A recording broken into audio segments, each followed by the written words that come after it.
হযরতে আবু দারদা রাদিয়াল্লাহু তাআলা আনহু একটা দামেস্কের মসজিদে বসেছিলেন।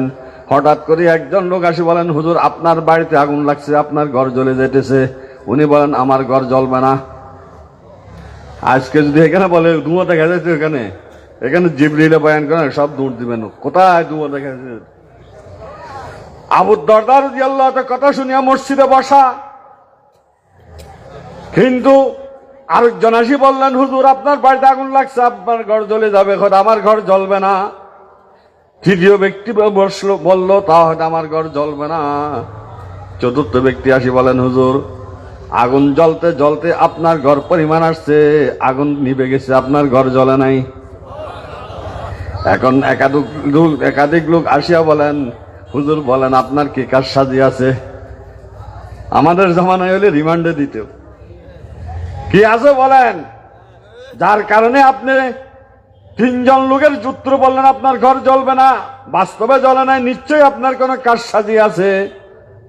তখন হযরতে আবু দারদা রাদিয়াল্লাহু তাআলা আনহু বলেন, আমার কোন প্রকারের কাজ সাজি না। আমার দেখা, তোমার দেখা, সমস্ত পৃথিবীর মানুষের দেখা ভুল হইতে পারে, আল্লাহর নবীর কথা ভুল হইতে পারে না।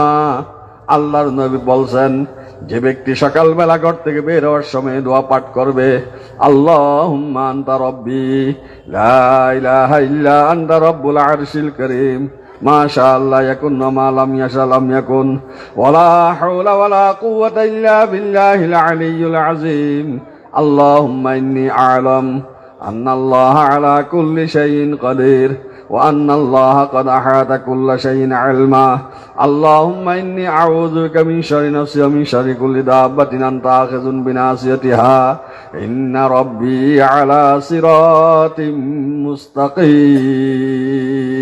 আমার নবী বলছেন, যে ব্যক্তি সকালবেলা ঘর থেকে বের হওয়ার সময় এই দোয়া পাঠ করে বের হবে, সারাদিন তার ঘরে কোনো মুসিবত আসবে না।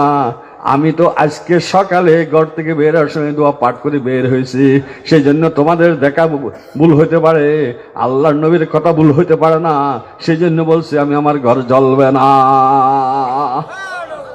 এটা বলে ঈমান, সাহাবায়ে কেরামের ঈমান। নবী যা বলছে এটাই আসল, দেখা যাক বা না যাক, দেখতে পারিবা না পারে, পরীক্ষা করতে পারিবা না পারে। আমরা তো বলি, আরে ভাই এটা পড়ি, তুমি দেখো না, আমি অনেক পরীক্ষা করছি, আমার অভিজ্ঞতা আছে। আরে দিন অভিজ্ঞতার উপর না, ঈমান অভিজ্ঞতার উপর না। আমারটা ফলক বা না ফলক, আমারটা হোক বা না হোক, আমারটা কবুল হোক বা না হোক, আমি উপকার পাই বা না পাই, আমার নবী যা বলছেন, আমার আল্লাহ যা বলছেন তা সঠিক, তার মধ্যে কোনো মিথ্যা হইতে পারে না।